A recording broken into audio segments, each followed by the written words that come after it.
The Crocus City Hall terrorist attack in Moscow, Russia, was just one of several terrorist attacks carried out around the globe. Another one overshadowed by that immense tragedy in Moscow took place in Pakistan. And unfortunately, this attack in Pakistan is just one of many such attacks targeting Chinese nationals who are working with the Pakistani government to build badly needed infrastructure across the country.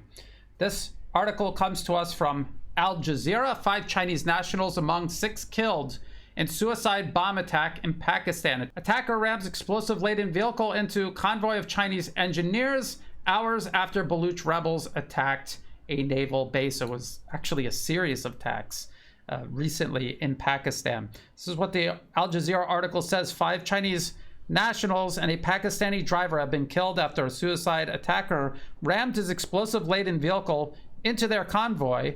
The incident happened when the convoy was on its way from Islamabad to Dasu, the site of a key hydroelectric dam being constructed by a Chinese company about 270 kilometers from the capital. And it also says China is a close ally of Pakistan and has invested heavily in various projects in the South Asian country. But the safety of Chinese nationals working on those projects is often threatened by several armed groups in the region.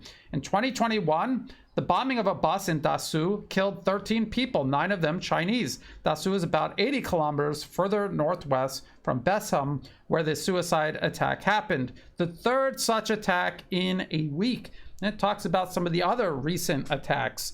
Earlier, separatist fighters attacked a naval air base in Turbat area in the southwestern province of Baluchistan, killing at least 1 paramilitary soldier. Officials said all 5 of the assailants were also killed in retaliatory fire. The Baluch Liberation Army, which has been behind several attacks on Pakistani and Chinese interests in the region and elsewhere, claimed responsibility for the Turbat attack. Last week, another BLA attack at Gwadar, a port city in Baluchistan, killed 2 soldiers and 8 of the group's fighters. Gwadar is the centerpiece of a $62 billion China-Pakistan Economic Corridor project, CPEC, Pakistan's most ambitious infrastructure and investment project in recent years. And what it is a joint project with China building transportation infrastructure, pipelines, power plants, ports, essential infrastructure that turns a deeply impoverished region into a modern, developed region where people have economic prospects. You have to ask yourself, why are people from this region attacking these infrastructure projects? How do they benefit from this? As I've said, this is just a series of attacks amid a many years long terrorist campaign being waged against the China-Pakistan Economic Corridor. There was even an attack, this was from 2021, that targeted the Chinese ambassador to Pakistan. This was from the Global Times, exclusive: no Chinese diplomats hurt in Southwest Pakistan bomb attack embassy. And it's the same terrorist groups involved. Luckily, the ambassador and his staff were not at the hotel when it was bombed, but other people were killed and injured by the attack. So it's a tragedy nonetheless. There's also this article. This is from The Guardian. This is to give us a little bit more context regarding why these people are supposedly protesting or willing to physically attack and kill people involved in these infrastructure projects. This is from The Guardian. This is from 2021. Protests in Pakistan erupt against China's Belt and Road Plan. This is what the Guardian article says, though. Protests have erupted in Pakistan's port city, Gwadar, against a severe shortage of water and electricity that threatens livelihoods, part of a growing backlash against China's multi-billion-dollar Belt and Road project in the country. This week, demonstrators, including fishers and other local workers, blocked the roads in Gwadar, coastal town in Baluchistan. They burned tires, chanted slogans, and largely shut down the city to demand water and electricity and to stop Chinese trawlers illegally fishing in nearby waters and then taking the fish to China. They don't provide any evidence in this article that was even happening. Then the article talks about a terrorist attack that took place at the same time as these protests. It says the protests are part of a growing discontent with China's presence in Gwadar, whose port is an integral part of the China-Pakistan economic corridor, in which China has invested billions in infrastructure projects in Pakistan. Under the project, Pakistan surrendered Gwadar port to a Chinese-backed multinational corporation for a lease of 40 years. It is part of China's Mammoth Belt and Road Initiative, which stretches across 70 countries to give China a clear trade route from East Asia to Europe. The Pakistan government accepted China's investment in the hope that it would boost the country's ailing economy, but Baluchistan is home to a long-running violent insurgency, and China's presence in Gwadar has been the cause of much social unrest and led to great anti-Chinese sentiment. Now, if China's building infrastructure and developing the region, why would there be so much anti-China sentiment? And I will tell you why. Someone came along and sponsored an irrational, militant opposition to China's Belt and Road Initiative. It continues, it says, it has also given a fill-up to Baluch militant insurgent groups who have carried out terrorist attacks and protests at CPEC projects. However, there are signs that resentment at Belt and Road is growing across the country. 9 Chinese workers were killed last month when a vehicle laden with explosives and driven by a suicide attacker rammed the convoy heading out to work on the Dasu Dam, another flagship CPEC project. China's ambassador to Pakistan was also targeted in a terrorist attack at his hotel in April, though he was not hurt. So I talked about those 2 attacks already. But all of this is untrue, and the article even admits it. It says China is not to blame for the power and water shortages that have plagued Gwadar in recent weeks. Baluchistan is Pakistan's most underdeveloped and most neglected region, and Gwadar is not connected to the national grid, has instead relied on power from neighboring Iran, but that has slowed to a trickle in recent weeks. Water has also become scarce after a dam dried up. However, locals said they had been promised that China's investment in Gwadar would mean development for the area, including the establishment of a coal-fired power station to provide much-needed electricity. Yet in the years since China was granted a lease on Gwadar port, no work has begun on any such project, and instead, locals say that China's presence is undermining the livelihoods, creating local food shortages by allowing Chinese fishing boats to illegally fish in Pakistan's waters around the port. Nigori said that when the Chinese started developing the Gwadar port, Pakistani officials claimed the city port would become the Singapore of Pakistan. But today, we don't have water, electricity, and Chinese trawlers are legally fishing at our cost. We just want our basic rights, he said. All of this is entirely untrue. What the activists or opposition figures are saying to The Guardian is untrue, and what The Guardian itself is reporting is untrue. The Guardian itself says that no such work has begun. This article is from 2021. The power plant was already under construction since 2019. You cannot build a power plant overnight. It takes years to build, especially a power plant the size of the one that has now been built and is in operation in Gwadar, Baluchistan, Pakistan. The US knows how long it takes to build infrastructure. They know it will take years for this project to be fully complete and for the local people to fully realize the benefits that are going to come from all of these projects. And they know they can come in with huge amounts of money through organizations like the National Endowment for Democracy, poison people against the Chinese engineers coming in, against the Chinese government, and even against Pakistan and its policy of cooperating with China. They can get these people to come out and complain about having no food, no water, no electricity, and simultaneously protest against the construction of any infrastructure that will solve these problems. That is what the US is doing. And beyond that, it's also arming and backing these separatist groups that are physically killing people and attempting to destroy the infrastructure. And we know that because the US government talks about this. They have hearings in Congress about this. They have policy papers that they write explaining all of this. They propose bills in Congress to support Baluchistan separatism. So let's just go through the evidence that has mounted over the years regarding this that I go over every single time one of these terrorist attacks take place. This is from the National Interest all the way back in 2011. Free Baluchistan. To counter Islamism and nuclear Pakistan, the US should do more to support Baluch insurgents.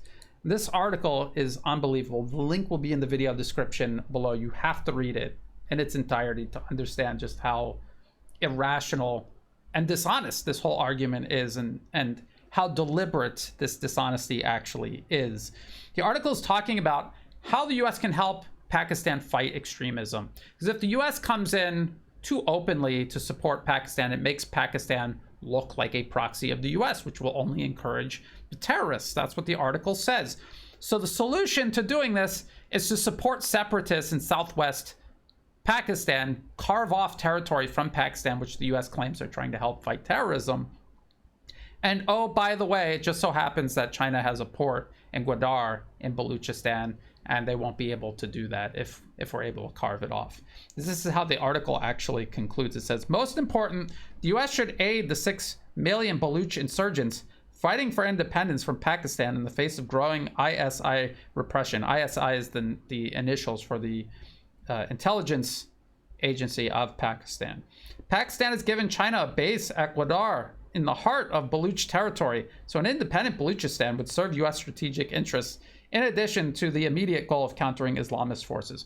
Now, the US is behind these Islamist forces and also the terrorism in Baluchistan, so that fighting terrorism is just the pretext. The actual objective is stopping joint development with China, China building a port and having access to the sea, and having this economic corridor through Pakistan to conduct trade with Pakistan and beyond.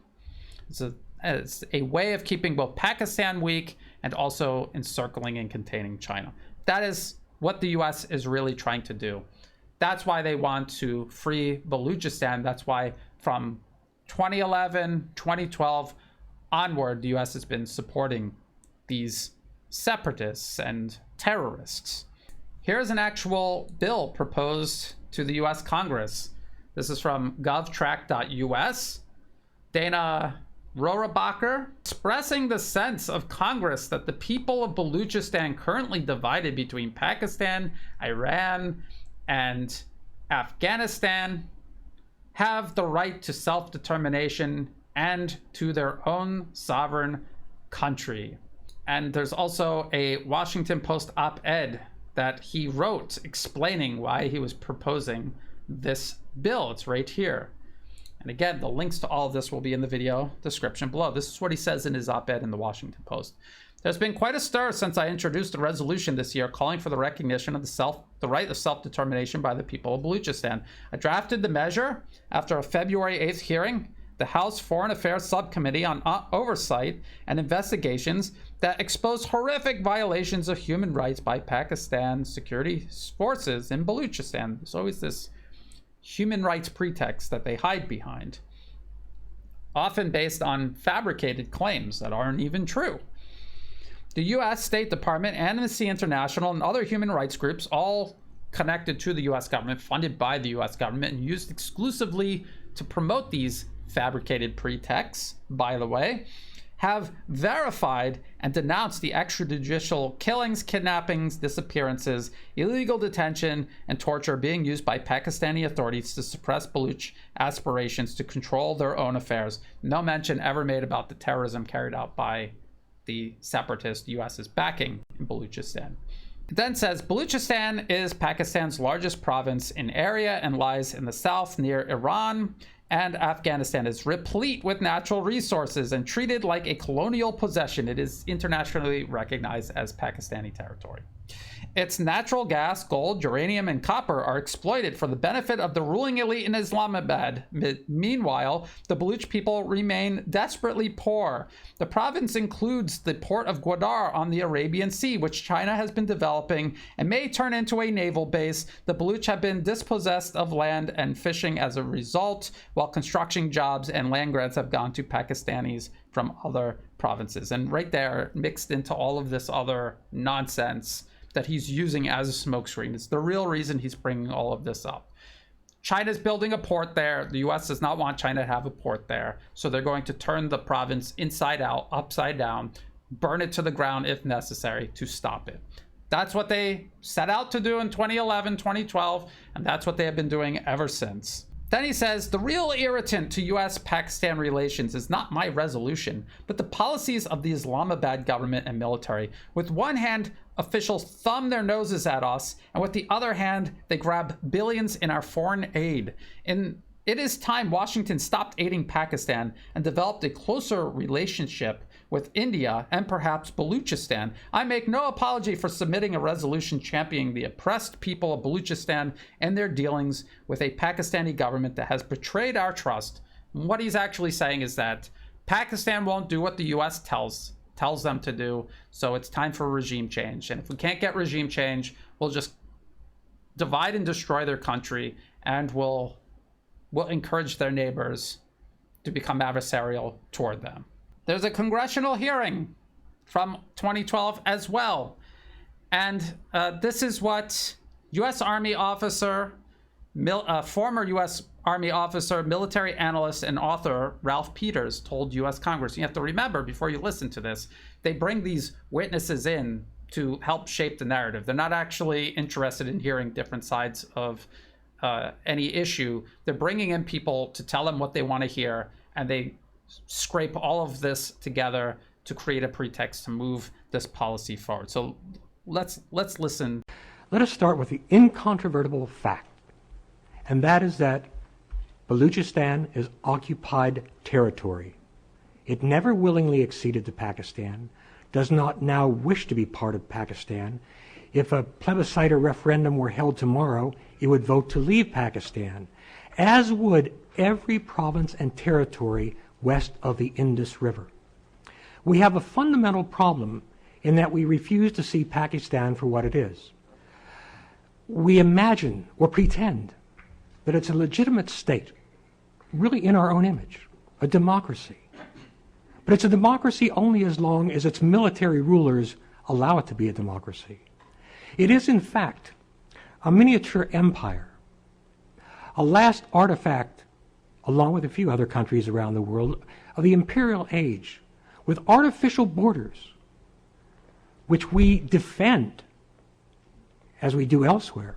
And I find it a travesty that our State Department obsesses on the inviolability of borders around the world drawn at Versailles or in Berlin in the 1880s or in the late 1940s. How is it, in the year of our Lord 2012, we send our troops to bleed or die to defend the residue of the European world order? And let me be clear, I do not argue that we should actively campaign militarily to change every border in the world. I argue that when the train is coming down the tracks toward you, you are wise to step off the tracks. In the last 2 decades, since the end of the Cold War, the United States of America, the greatest force for freedom in human history, every war and conflict in which we have engaged has been triggered by or exacerbated by these flawed European borders. How can we send our soldiers and Marines and Navy corpsmen to die for that? That's not who we are. But what is Pakistan? Pakistan is bisected by the Indus River. To the east of the Indus River is metropolitan, core Pakistan, the Punjab, and to a great extent, the province of Sindh. It is the world of the subcontinent. It is a different civilization from that west of the Indus River. West of the Indus River, in the occupied territories, you have the culture of Central and Mid-Asia. When you cross the Indus River either way, even the food is different. And we look at this occupied territory of Baluchistan specifically, where people who simply yearn for fundamental freedoms, for the right to determine their own future, whether or not they have a battery of qualified teachers ready to go. We must admire their determination to sacrifice everything against enormous odds in Pakistan and Iran for the simple right to say, I am a Baluch. I will decide my own future. Instead, we support Pakistan, their oppressor, a state that actively supports and arms terrorists and insurgent movements in Afghanistan that kill and maim our own soldiers. The Pakistani government is not our friend. It is not the friend of the Baluch or the other subjugated peoples west of the Indus River. The Durand Line, of course, which divides Pakistan and Afghanistan, is artificial. It divides people who want to be together. Mr. Chairman, my time is running out, so let me simply say this last thing. 200 years ago, one of our greatest presidents faced a problem. The Barbary pirates refused to let our ships pass in peace, so we paid tribute money to let our goods pass. Thomas Jefferson put a stop to that. Today, we are paying tribute money again, this time to the Pakistani pirates, to let our goods pass to Afghanistan. Mr. Chairman, I am looking for a Thomas Jefferson. What Ralph Peters is doing with his statement is trying to create a pretext for the United States to violate Pakistan's sovereignty and its territorial integrity, which is protected by international law under the UN Charter. And you can see how he and others were at the time trying to craft some sort of human rights-based pretext to justify supporting armed separatism in Baluchistan, to carve Baluchistan off of Pakistan. Remember, at the time, the US had very successfully overthrown the Libyan government the year before using a fabricated human rights pretext, the responsibility to protect, as they called it at the time. The United States would, if it could, just carpet bomb China's Belt and Road Initiative. They would fly B-52 bombers over the projects, over the road, the rail, over the ports, and just drop bombs on them and obliterate them if they could, but they can't.